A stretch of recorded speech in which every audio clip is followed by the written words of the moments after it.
حضرت عمر بن عبد العزیز بادشاہ تھے، آواز دی، گھر میں بیٹھے، بیٹی پانی کا پیالہ تو لاؤ۔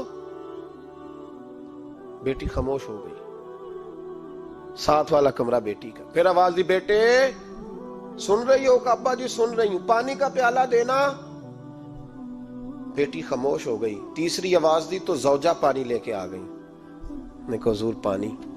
حضرت عمر بن عبد العزیز کو غصہ آیا، کہنے لگے بچے کس لیے ہیں، وہ خود کیوں نہیں آئی؟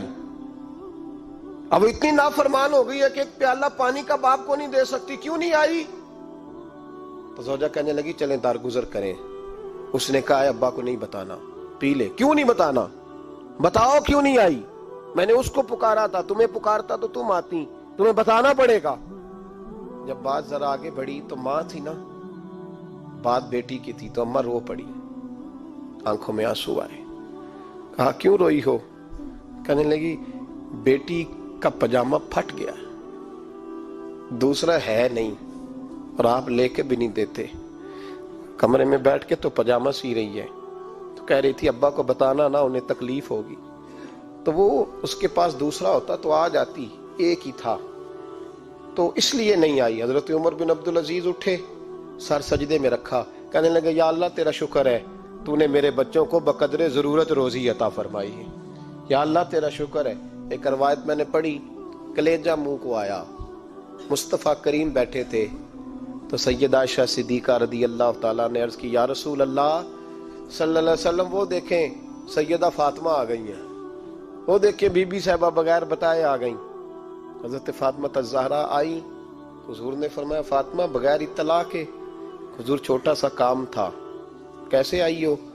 تو بی بی صاحبہ نے نا، عورتوں کا پلو ہوتا ہے نا چادر کا، پلو کھولا تو ایک روٹی بندھی ہوئی تھی، ایک روٹی چادر میں، یہاں لوگ زیور باندھتے ہیں، دولت باندھتے ہیں، ایک روٹی حضرت فاطمہ نے پلو میں باندھی، کھول کے پیش کی، کہ بیٹے یہ کیا ہے؟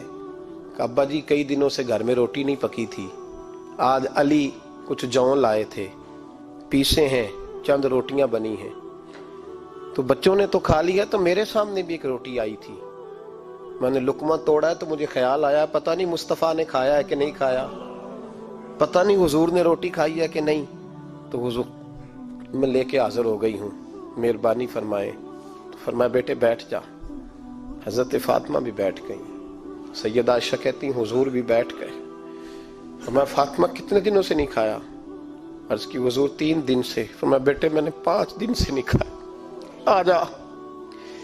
دونوں باپ بیٹی مل کے کھاتے ہیں، روٹی 2 حصوں میں حضور نے بانٹی، فرمایا چلا آدھی تو کھا، آدھی میں کھاتا ہوں۔ حضرت فاطمہ نے لقمہ توڑ کے منہ میں رکھا تو رو پڑی، حضور 5 دن سے نہیں کھائی۔ فرمایا بیٹے چپ کر، ہمارا دنیا سے کیا تعلق، ایک پل رہ گیا ہے، بس اللہ پھر جنت کی ساری نعمتیں عطا فرما، رونے والی بات ہی نہیں ہے اس میں، بس ہمارا کیا تعلق، ایک پل ہے، پھر مالک بڑا کچھ عطا کرے گا۔ او بھائی، جو کائنات کے مالک و مختار تھے، جو ابرو کا اشارہ کرے تو حضرت جبریل جنت کی نعمتیں لے کے آ جائیں، انہوں نے تو دنیا کی جانب توجہ ہی نہیں کی، ان کا تو خیال ہی نہیں آیا، دنیا ہی دنیا، دولت ہی دولت، ہر آدمی دولت کے ترازو میں تلنے لگا ہے۔ اب تو کلیجہ پھٹتا ہے، اب تو لوگ پوچھتے ہیں، اور میں کبھی کبھی بڑا مجبور ہوتا ہوں، آزمائش میں آ جاتا ہوں، لوگ کہتے ہیں جناب آپ سے کچھ قرآن کی آیات سننی ہے، آپ کتنے پیسے لیں گے؟ کچھ حدیثیں سننی ہیں، کیا اس کا معاوضہ ہوگا؟ آپ سے اس نبی کا نام سننا ہے جس کا آپ کھاتے ہیں، جس کے نام پر آپ نے عزتیں لی ہیں، ان کا نام سننا ہے، آپ کا ریٹ کتنا ہے، آپ کتنے میں بیچیں گے؟ وہ نعت جو غذا ہے وہ کتنے میں بکے گی؟ جب دنیا داری کا یہ حشر ہو جائے کہ وہ رسول اگر ان کا نام نہ رہے تو ہماری سانسیں ہی نہ چلیں، ان کا نام بھی جب اس طرح کمرشل کر کے لیا جائے اور اس طرح وہ چیزیں بھی ریٹ میں آ جائیں۔